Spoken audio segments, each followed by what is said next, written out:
جادو کو بطور ایک فن اور بطور علم کے مذہب کنڈیم نہیں کرتا، اس کا استعمال ہے جس کے اوپر وہ گفتگو کرتا ہے. اور چونکہ اس کو سیکھنے میں آپ کو شیاطین سے استمداد کرنا پڑتا ہے، اس سے آپ اپنے عقیدے کو، اپنے ایمان کو خراب کرتے ہیں، اس سے شرک پیدا ہوتا ہے اور آپ خود مشرکانہ اعمال کرتے ہیں. جادو کو بطور علم مذہب کنڈیم نہیں کرتا، لیکن جادو کو سیکھنے کے لیے آپ کو شیاطین سے رابطہ کرنا پڑتا ہے. شیاطین کو مذہب ڈائریکٹلی کنڈیم کرتا ہے اور شیاطین کے علم کو مذہب ڈائریکٹلی کنڈیم نہیں کرتا. نہیں، دیکھیے بات یہ ہے کہ ایک علم ہے نا، علم تو بطور علم ہوتا ہے. آپ اس کو سیکھتے وقت کوئی غلط طریقہ اختیار کرتے ہیں تو اس کے بارے میں آپ کو بتایا جائے گا اپنے غلط طریقہ اختیار. یہ بالکل ایسے ہی ہے کہ سائنس کو بطور ایک علم کے مانا جائے گا، لیکن اگر اس کا استعمال یہ ہو کہ آپ ایٹم بم بنا کے انسانوں کو مارنا شروع کر دیں تو مذمت کی جائے گی. تو کبھی مذمت ماخذ کی جاتی ہے، کبھی مذمت استعمال کی جاتی ہے. مذہب کی مذمت کے دائرے متعین ہیں. وہ تو دیکھیے مذہب نے بتا دیا ہے کہ کسی چیز میں شرک پایا جائے گا، کسی چیز میں خدا کی طرف کوئی بات غلط منسوب کی جائے گی، کسی چیز میں انسانی حقوق پامال ہوں گے، کسی میں جان مال آبرو کو خطرہ پیدا کیا جائے گا، کوئی چیز فحش ہوگی تو مذہب اس کی مذمت. ہمارے دیہاتوں میں اگر کسی کا جانور بیمار ہو جائے، کسی کی فصل خراب ہو جائے، اور شہروں میں بھی ایسا واقعہ دیکھنے کو سامنے آئے ہیں کہ اگر ساس اور بیوی کا جھگڑا ہے، امتحان سر پر ہے، محبوبہ کو منانا ہے، تو عاملوں، پیروں، فقیروں سے رابطہ کیا جاتا ہے اور کالے جادو کے کاٹ پلٹ کے ماہرین بیٹھے ہیں ہر جگہ، اور ایک جادو باقاعدہ ایک انڈسٹری کی شکل اختیار کر چکا ہے. تو صاحب آپ اس ساری صورتحال کو کیسے دیکھتے ہیں؟ میرا خیال یہ کہ اس میں زیادہ تر عطائی ہیں، جھوٹ بولتے ہیں، لوگوں کو فریب دیتے ہیں، ان سے پیسے اینٹنے کی کوشش کرتے ہیں. اس طرح کے لوگوں کا محاسبہ کرنا چاہیے جس طرح طب کے معاملے میں عطائیوں کا محاسبہ کرنا چاہیے. آپ دیکھیں اس وقت آپ کے ہاں سارے لوگ MBBS کر کے اور باہر کی ڈگریاں لے کے اپنے کلینک کھولے ہوئے ہیں. بے شمار لوگ ہیں کہ جو جگہ جگہ دیہات میں کلینک کھولے ہوئے ہیں، کچھ واقف نہیں ہے طب کا علم کیا ہے، لوگوں کی صحت سے کھیل رہے ہیں. تو ان عطائیوں اور ان کویکس کا جس طرح محاسبہ ہونا چاہیے اس طرح ان کا بھی ہونا چاہیے. لیکن اس کا کیا مطلب ہے؟ اس کا مطلب یہ ہے کہ اگر فرض کر لیجئے کہ 5000 کویکس اور عطائی ہمارے معاشرے میں موجود ہے تو ہم ڈاکٹری کے علم کا انکار کر دیں. علم موجود ہے، اس کا استعمال غلط بھی ہوتا ہے، صحیح بھی ہوتا ہے، اور بعض موقعوں پر لوگ بغل بنا لیتے ہیں. ڈاکٹرز اور کویکس کے درمیان تفریق کرنے کا ایک بڑا آسان طریقہ ہے کہ ان سے ہم MBBS کی ڈگری ڈیمانڈ کریں، جو دکھا دے اس کو چھوڑ دیں، جو نہ دکھائے اس کو پکڑ لیں.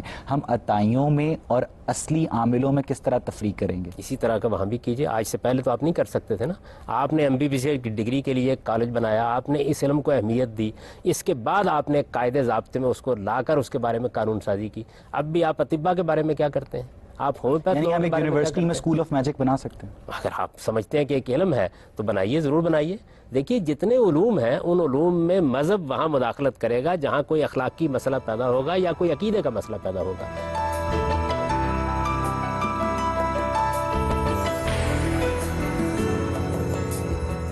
میرا یہ کہ مادی علوم کے بارے میں تم کلیئر ہیں کہ کیا ہے. جو آپ نے نفس کی بات کی ہے، نفسی علوم کی بات کی ہے، نفس جو ہے بذات خود یہ کیا چیز ہے؟ جسم کا کوئی عضو ہے، کوئی خلیہ ہے، کوئی مادی جسم ہے، یا کچھ اور چیز ہے؟ یہ ایک غیر مرئی حقیقت جس کو ہم محسوس کرتے ہیں، انا کی صورت میں بولتے ہیں، ہمارے حواس اور ہمارے داخلی حواس اس کی شہادت دیتے ہیں.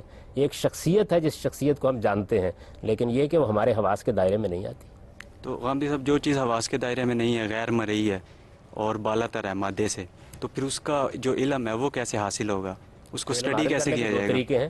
ایک یہ کہ جو اس علوم کے ماہرین ہوں ان سے آپ رجوع کریں، اس علم کو سمجھنے کی کوشش کریں. دوسرا یہ ہے کہ ہمارے پاس اللہ کی کتاب موجود ہے، اس سے رجوع کر کے دیکھیں کہیں اس میں تو کسی چیز کا ذکر نہیں ہے. اگر ذکر ہوگا تو ہم اس کو مان لیں گے، اگر ذکر نہیں ہوگا تو انکار کر دیں. نہیں، اگر غیر مرئی علوم کے کوئی مطلب اگر وہ ایگزسٹ کرتا ہے یا اس کے کوئی ماہرین موجود ہیں، اس کا مطلب ہے کہ مادے سے بالا تر بھی کوئی آپ حقیقت. پیراسائیکالوجی کو مانتے ہیں؟ آپ یہ مانتے ہیں کہ تنویم کا عمل ہوتا ہے؟ آپ یہ مانتے ہیں ہپناٹزم ایک حقیقت ہے؟ مانتے ہیں نا اس چیز کو؟ یہ کیا علم ہے؟ اس کا مادے سے تو کوئی تعلق نہیں ہے. اگر مریخ پر ایک گاڑی کو یہاں سے کنٹرول کیا جا سکتا ہے تو نفسی علوم کے بارے میں اتنے استباد کی کیا ضرورت ہے؟ نہیں، اس کا تجربہ کیجئے، اس پہ جا کے تحقیق کیجئے. میں اس سے تو نہیں روک رہا اور یہ بھی نہیں کہہ رہا کہ آپ بغیر کسی وجہ کے مان لیں، لیکن یہ بات کہ یہ علوم ہیں یہ ایک حقیقت ہے. نہیں غامدی صاحب، اس میں جو آپ عمل تنویم کی بات کر رہے ہیں، ہپناٹزم، ٹیلی پیتھی وغیرہ، یہ جو آپ بات کر رہے ہیں، اس میں اگر ہم دیکھیں وہ سارا ایک دماغ کا فنکشن آ جاتا ہے. اب دماغ بذات خود ایک مادہ ہے، ٹھیک ہے، اور دماغ جس قسم کا مادہ ہے وہ انتہائی کمپلیکیٹڈ ہے، اور دماغ کے اندر کوئی ایسی چیز ایگزسٹ نہیں کرتی سوائے جو مطلب ہے خیالوں کی صورت میں. اور وہ خیالات کون سے ہیں کہ جو آپ کے ارد گرد کی سراؤنڈنگز ہیں، مادی حالات ہیں، وہ سارا انہی کا عکس ہوتا ہے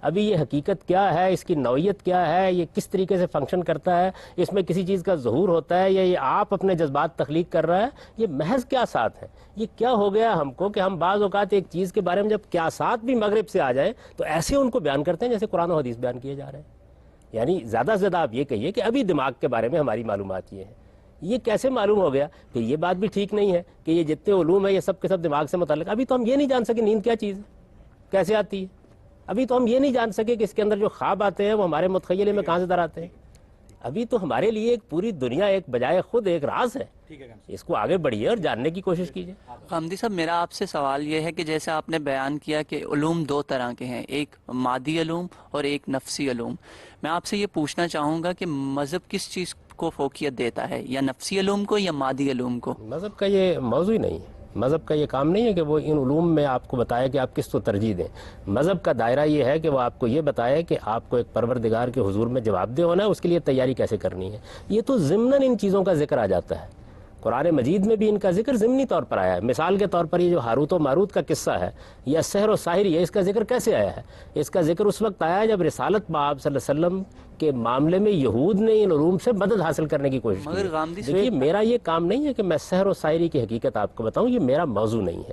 میں ان علوم و فنون کے ساتھ اتنی دلچسپی رکھتا ہوں جتنی کہ ایک دین کو سمجھنے والے یا یوں کہیے کہ دنیا کو سمجھنے والے انسان کو ہونی چاہیے. تو جس طریقے سے طب کے معاملے میں اگر آپ کو معلومات حاصل کرنی ہو, دوا کیسے بنتی ہے, دوا میں خواص کیسے دریافت ہوتے ہیں, مریضوں کے معاملے میں آپ کس طریقے سے معاملات کرتے ہیں, سرجری کے کیا قوانین ہیں, تو میں ایک اصولی بات تو آپ کو بتا سکتا ہوں کہ یہ ایک علم ہے اور ایک فن ہے, لیکن اس کے لیے آپ کو اس کے ماہرین کے پاس جا کے معلومات حاصل کرنی چاہیے. ہمارے دیہاتوں میں یہ بڑی بات چلتی ہے کہ ایک جادوگر جس کے پاس علم ہوتا ہے وہ تب تک اس کی روح قبض نہیں ہوتی جب تک وہ اپنا یہ علم کسی اور کو ٹرانسفر نہ کر دے. اس بات میں کتنی حقیقت ہے, کس طرح کے توہمات کی آپ تحقیق کریں. میرے نزدیک تو ایسی کوئی چیز نہیں ہے. قرآن مجید نے بتا دیا کہ جب موت آ جاتی ہے تو دنیا کی کوئی طاقت بھی اس کو روک نہیں سکتی, اللہ کا فیصلہ صادر ہو جاتا ہے. دیکھیے کچھ چیزیں میرے ایمان سے متعلق ہیں, کچھ چیزیں وہ ہیں جن کو قرآن مجید نے واضح کر دیا, کچھ چیزیں وہ ہیں جن کو اللہ کے پیغمبر نے واضح کر دیا. باقی یہ دنیا ہے, اس کا مطالعہ اسی طرح کرنا چاہیے جیسے دنیا کی چیزوں کا کیا جاتا ہے. میں سرجری کا مطالعہ بھی کرتا ہوں, ابھی حال میں مجھے خود سرجری سے گزرنا پڑا. میں ایک تجربے سے خود گزرا ہوں, یہ تو ایک واقعہ ہے, لیکن یہ کہ میں ایک سرجن کی طرح یہ بتا سکوں آپ کو کہ اس علم کی حقیقت کیا ہے, کیسے انہوں نے میرے جسم کے حصے کو کاٹ کے جوڑ دیا ہے, تو یہ چیز ایسی ہے کہ جس کے لیے آپ کو کسی ماہر سرجن کے پاس جانا پڑتا ہے. صاحب یعنی مذہب یہ تسلیم کرتا ہے کہ جس طرح دعا کے نتیجے میں خدا فطری قوانین میں مداخلت کرتا ہے, اسی طرح جادوگر بھی جادو کے ذریعے فطری قوانین میں مداخلت کر سکتا ہے. تو غام صاحب اس طرح خدا کی الوہیت میں شریک ہونا کیسے ممکن ہے؟ یہ دیکھیے مادی علوم بھی فطرت کے اندر مداخلت کرتے ہیں, اس وقت کر رہے ہیں. علوم کا مداخلت کرنا کیا مطلب ہے اس کا؟ ایک آدمی چھپا ہوا ہے, اس نے ایک گولی ایجاد کر لی ہے, پہلے اس کو سامنے آنا پڑتا تھا, وہ تلوار کا وار کرتا تھا, آپ کو چیلنج کرتا تھا, اب وہ کہیں چھپا ہوا ہے, اس نے گولی چلا دی. غامدی صاحب سائنس کبھی فطری قوانین میں مداخلت نہیں کرتی, ان کا استعمال کرتی ہے. بالکل ایسے ہی وہ بھی کرتے ہیں. آپ اس کو مداخلت کے لفظ سے تعبیر کر رہے ہیں تو یہ آپ کی تعبیر ہے, قرآن مجید نے تو یہ بات نہیں کی. لوگ اگر ہوا میں معلق ہو جائیں, آسمان کی طرف پرواز کرنے لگیں, انسان اپنی فارم بدل لے, تو یہ فطری قوانین نہیں ہیں. جہاز کیا کرتا ہے, ہوا میں معلق ہو جاتا ہے نا. غامدی صاحب وہ گریوٹی کو ہی یوز کر کے ہوا میں معلق ہوتا ہے, وہ فطری قوانین میں سے متصادم نہیں ہے, وہ فطری قوانین کو یوز کر رہا ہے فطرت کو مسخر کرنے کے لیے. ہم سب دنیا کا ہر سائنسدان فطرت کو مسخر کرتا ہے. یہ آپ کی تعبیر ہے نا کہ جادوگر فطری قوانین کو تبدیل کرتا ہے. میں تو یہ کہتا ہوں ایسے ہی تصرف کر رہا ہوتا ہے. جس طرح سے سائنسی تصرف کو آپ سمجھ لیتے ہیں کہ کیسے ہوا ہے, آپ اس علم کا مطالعہ کریں تو اس کو بھی سمجھ لیں گے. بظاہر تو اگر دیکھیے تو ایک آدمی یہ کہے گا نا کہ دیکھیے ہوا میں اڑ رہا ہے. ہم سب جادوگر گھر بیٹھے تیسرے محلے میں اگر کسی بچے کو بیمار کر دے تو کیا یہ فطری قوانین سے تصادم نہیں ہے؟ آپ گھر بیٹھے مریخ کی گاڑی کو آپ کنٹرول کر رہے ہوتے ہیں. غامدی صاحب اس کے لیے ہم ریڈیو ایکٹیو ریز یوز کر رہے ہوتے ہیں, اس کے لیے ہم کوئی ریز یوز نہیں کر سکے اور اس کے لیے کوئی ایسا پیمانہ ایجاد نہیں ہوا. بتایا کہ وہ اس دنیا کے اندر موجود چیزوں کو استعمال نہیں کر رہا. آپ اصل میں صرف اپنے علم کی حد تک چیزوں کو مان رہے ہیں, اس کے علاوہ بھی بہت سی چیزیں جنہیں یوز کیا جا سکتا ہے. اس کو آپ خلاف فطرت کیوں کہتے ہیں؟ میں تو عرض کر رہا ہوں کہ دنیا میں ایک نفس ہے, ایک مادہ ہے, آپ نے مادی چیزوں کے قوانین دریافت کر کے ان کو استعمال کر لیا, وہ نفسی چیزوں کے قوانین دریافت کر کے ان کو استعمال کر لیا. سائنس کا آغاز جادو کے بہت بعد میں ہوا, لیکن آج سائنس کو دنیا کا ہر شخص درست تسلیم کرتا ہے. جادو کا آغاز آج سے ہزاروں برس قبل ہوا اور آج بھی اس کے اوپر ایک اسرار کا پردہ پڑا ہوا ہے. کیوں؟ اس لیے کہ اس کو علم اور فن بنانے کی اجازت نہیں دیتے وہ لوگ. اگر آپ اس کا بھی مطالعہ کریں, اس کو بھی اسی طریقے سے علم اور فن بنائیں, تو آپ دیکھیں گے کچھ دیر میں لوگ مانوس ہو جائیں گے. اور پیرا سائیکالوجی کے ماہرین یہ کر رہے ہیں. اسی کی بہت سی چیزیں, سائیکالوجی کو جدید سائنس کوئی ایگزیکٹ سائنس تصور نہیں کرتی. بہت سی چیزیں ایسی ہیں جن کو آج ہم سائنس تصور نہیں کرتے. جیسے جیسے حقائق واضح ہوتے چلے جائیں گے کر لیتے ہیں. آخر سائنس بھی بہت سی تھیریز پیش کرتی ہے اور ان کے اوپر ایسا ایمان رکھتی ہے. ڈارون کا نظریہ ارتقاء جو ہے کیا حقیقت بن گیا ہے؟ ہر کتاب میں لکھا ہوا ملتا ہے آپ کو. توہمات سائنس کے بھی ہیں, توہمات ان علوم کے بھی ہیں, دونوں توہمات میں جیتے ہیں. تو میں تو یہ آپ سے عرض کر رہا ہوں کہ دنیا کے اندر حقائق کی دریافت کا یہ طریقہ نہیں ہے کہ ایک علم کو سامنے رکھ کے دوسرے علم کا انکار کر دیا جائے. نہیں, آپ اس علم کی بنیاد پر دوسرے علم کو بھی سمجھنے کی. اچھا, بات یہ کہ مسلمانوں میں جو معتزلہ ہیں وہ وجود سحر کا انکار کرتے ہیں, جبکہ معترضہ کے نزدیک یہ ممکن ہے کہ انسان ہوا میں پرواز کرے, انسان گدھا بن جائے اور گدھا انسان بن جائے. اب اس ساری صورتحال کو مولوی چراغ علی اور سر سید احمد خان نے عقلی بنیادوں پر مسترد کیا ہے اور جادو کو صرف نفس انسانی کی قوت کا ظہور قرار دیا ہے. تو آپ کیسے اس افراط و تفریط کہہ رہا ہوں کہ نفس انسانی کی قوت کا ظہور ہے. فرق صرف یہ ہے کہ یہاں پر ایک پورا کا پورا سائنسی علم آپ کے سامنے آ جاتا ہے, وہاں وہ آپ کے سامنے نہیں ہوتا. میں کہتا ہوں اس کا بھی مطالعہ کریں. یہ کس نے کہا ہے کہ وہ خلاف فطرت کہاں سے کریں؟ کون سی لائبریری سے کون سی کتاب لیں اور اس کا مطالعہ کریں؟ اس کے ماہرین اب بھی موجود ہیں. ہم سب ان کو کہاں ڈھونڈیں ان کو؟ جس طریقے سے باقی علوم کے ماہرین کو ڈھونڈتے ہیں. میں تو ان کا ایجنٹ نہیں ہوں کہ آپ کو بتاؤں کہ کہاں ڈھونڈیں. میں صرف آپ کو یہ بتا رہا ہوں کہ انسان کو ایک دائرے کے اندر کے علم میں بند نہیں ہو جانا چاہیے. جس طریقے سے مادی علوم کے بارے میں آپ دیہات میں جائیں تو لوگ آپ کا مذاق اڑائیں گے. وہ یہ کہیں گے کہ یہ لوگ جھوٹ بول رہے ہیں, یہ افسانہ تراش رہے ہیں, انسان چاند پر نہیں پہنچا, مریخ کی گاڑی کو کنٹرول نہیں کیا جا سکتا. زبان میں جن کا لغوی معنی کیا ہوتا ہے؟ جن کا ایک دیکھیے بات یہ کہ لغوی معنی کا کیا مطلب ہے. جن جب اردو میں بولا جاتا ہے تو اس کا کیا مطلب ہے؟ میں جب کہتا ہوں کہ جنات پائے جاتے ہیں, عربی زبان میں جن کا لغوی معنی چھپی ہوئی چیز, پوشیدہ چیز. پوشیدہ چیز. اسی معنی کو سامنے رکھتے ہوئے سر سید احمد خان نے جنوں کو اپنے علم کے مطابق وائرس اور بیکٹیریا بھی قرار دیا. یہ سر سید کا کمال فن ہے. اس کی وجہ یہ ہے کہ زبان میں اصل چیز لغوی مفہوم نہیں ہوتا, اس کا استعمال ہوتا ہے. اگر کوئی آدمی ٹیلی ویژن کا لفظ ہے اور یہ کہے کہ ٹیلی کا مطلب یہ ہے اور ویژن کا مطلب یہ ہے, اور یہ کہے کہ میں اپنے گھر میں دوردرشن لے آیا ہوں, تو آپ مان لیں گے اس بات کو. الفاظ جب وجود پذیر ہوتے ہیں تو ایک اس کا لغوی مفہوم ہوتا ہے. سید احمد خان کی اس توجہ سے اتفاق نہیں کرتے؟ میں تو اس کو مزے کا خیز سمجھتا ہوں. میرے نزدیک قرآن مجید بالکل واضح ہے کہ فرشتے بھی اللہ کی ایک مخلوق ہے, جنات بھی اللہ کی ایک مخلوق ہے, انسان بھی اللہ کی ایک مخلوق ہے, اور یہ بے شمار جانور جن کی اتنی اقسام ہے کہ گننے میں نہیں آتی. بلکہ ابھی پچھلے دنوں آپ دیکھیں نیشنل جغرافک پر وہ دکھاتے ہیں کہ ایک جزیرہ دریافت ہوا ہے جس میں 10,000 نئی اقسام معلوم ہو گئی ہیں جو انسان کو پہلے معلوم نہیں تھی. تو انسان کو اپنے موجود اور حاضر علم کی بنیاد پر چیزوں کا انکار نہیں کرنا چاہیے.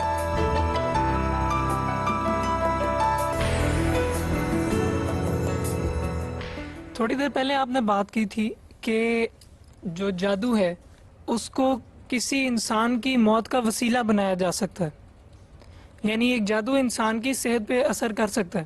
پھر اس کے بعد دوبارہ بات ہوئی کہ جادو کو آپ نے ایک نفسی علم قرار دیا. تو کیا آپ یہ کہنا چاہتے ہیں کہ اگر جادو کو کسی کی موت کی وجہ بنایا جائے, کسی کو بیماری کے طور پہ اس کو استعمال کیا جائے, تو پھر وہ اپنا علاج ایک نفسی بیماریوں کے علاج کرنے والے سائیکالوجسٹ کے پاس جائے گا؟ یہ بات یہ ہے کہ جو باتیں میں نے بیان کی ہیں ان میں نے یہ عرض کیا ہے کہ نفس بھی ایک حقیقت ہے, مادہ بھی ایک حقیقت ہے. جادو کا علم نفسی علوم میں سے ہے. بالکل اسی طرح ہاروت و ماروت پر جو علم نازل کیا گیا وہ بھی نفسی علوم میں سے ہے.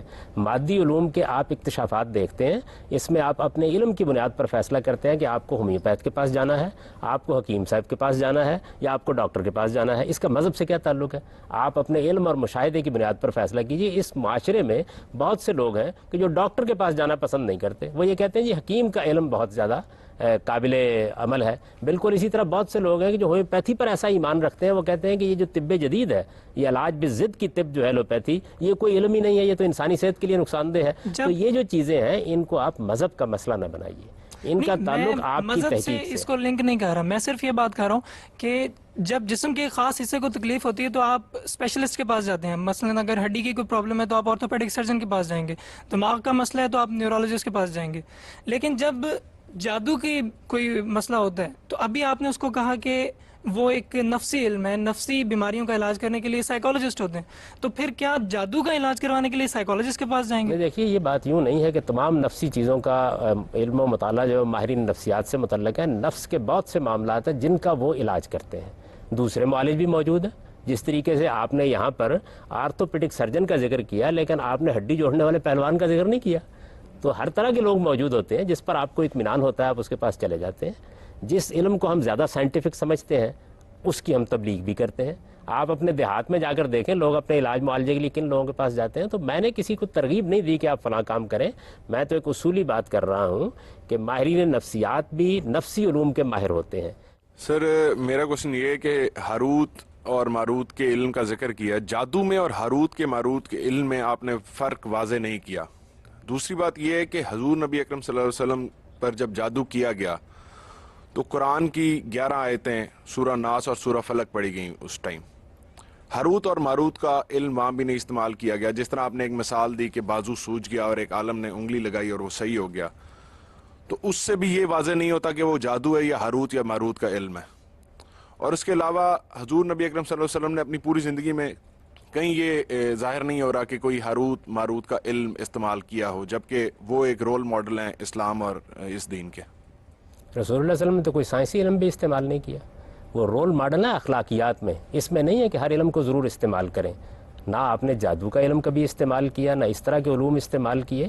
آپ نے ایک پیغمبر کی حیثیت سے لوگوں کو دعوت دی, حق بتایا.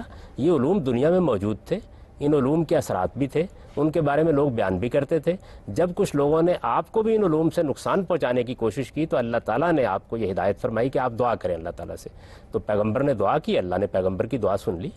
اور اللہ تعالیٰ نے جس طرح آپ کو مادی معاملات میں محفوظ رکھا, مثلا کچھ لوگوں نے آپ کو بلایا, تاریخ میں یہ واقعہ بیان ہوتا ہے, پتھر لڑکا کے آپ کو شہید کرنے کی کوشش کی. اللہ نے اپنے علم سے آپ کو بتا دیا. آپ کے علم میں ہے کہ خیبر کے موقع پر ایک خاتون نے زہر کھانے میں ڈال کر آپ کو کھلا دیا. اللہ نے آپ کو بتا دیا اور آپ اس سے محفوظ رہے. تو پیغمبر کا معاملہ بالکل مختلف معاملہ ہوتا ہے. پیغمبر ان علوم و فنون سے کوئی دلچسپی نہیں رکھتا. آپ نے فرمایا کہ پیغمبر نے کبھی اپنی زندگی میں سائنسی معاملہ استعمال نہیں کیا. صاحب بات یہ ہے کہ سائنس ہاروت اور ماروت یا فرشتوں کے ذریعے انسانوں تک نہیں پہنچی, لیکن جو ہاروت اور ماروت کا علم ہے, علم الکتاب ہے, وہ فرشتوں کے ذریعے انسانوں تک پہنچتا ہے. اور فرشتوں کا جو مسئلہ ہے وہ ڈائریکٹلی مذہب سے ریلیٹڈ ہے. تو کیوں نہیں حضور نے اپنی زندگی میں ہاروت اور ماروت کے علم کے نقصانات اور فوائد اپنے لوگوں تک پہنچائے؟ بات یہ ہے کہ قرآن مجید نے جتنی حقیقت بیان کرنی تھی کر دی, وہ حضوری کی پہنچائی ہوئی ہے. قرآن آپ ہی کا دیا ہوا ہے, اس سے ہمیں معلوم ہوا کہ اس علم کی حقیقت کیا ہے. یہ معلوم ہوا یہ جادو سے الگ ایک علم ہے. یہ معلوم ہوا اس کے بڑے بڑے ماہرین قدیم زمانے میں موجود رہے ہیں. بس اتنا کافی ہے, یہ حضور نے بتا دیا. استعمال کرنا کیا ضروری ہے. کیا اس بات پر سارے مفسرین متفق ہیں کہ جادو اور ہاروت اور ماروت کا علم دو مختلف چیزیں؟ بہت سے محققین. قرآن مجید بالکل سارے دیکھیے سارے کسی چیز کے اوپر متفق کب ہوا کرتے ہیں. مسلمانوں میں جو اکثریتی علماء ہیں وہ ہاروت اور ماروت کے علم کو جادو ہی سے تعبیر کرتے ہیں. آپ کو اکثریتی علماء کو بلا کے ان سے پوچھ لینا چاہیے. میں تو اپنی تحقیق بیان کرتا ہوں.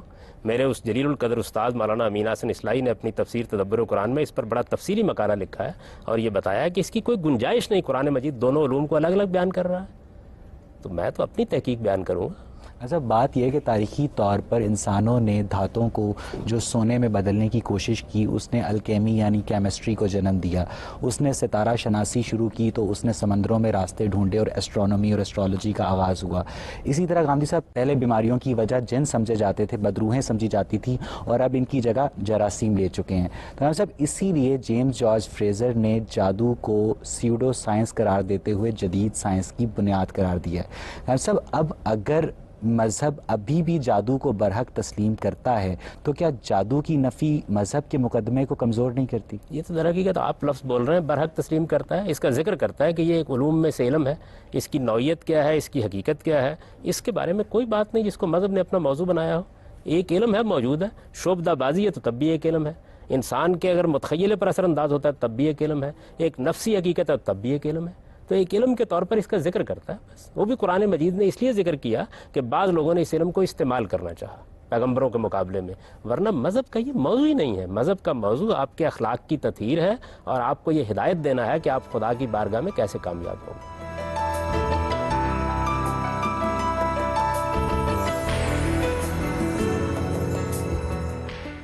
سر آپ ایک طرف کہتے ہیں کہ جادو جو ہے وہ مسلمانوں کے لیے نہیں ہے, وہ ان کو لادین کر دیتا ہے. دوسری طرف آپ اسے کہتے ہیں کہ اسے ایک فن کے طور پر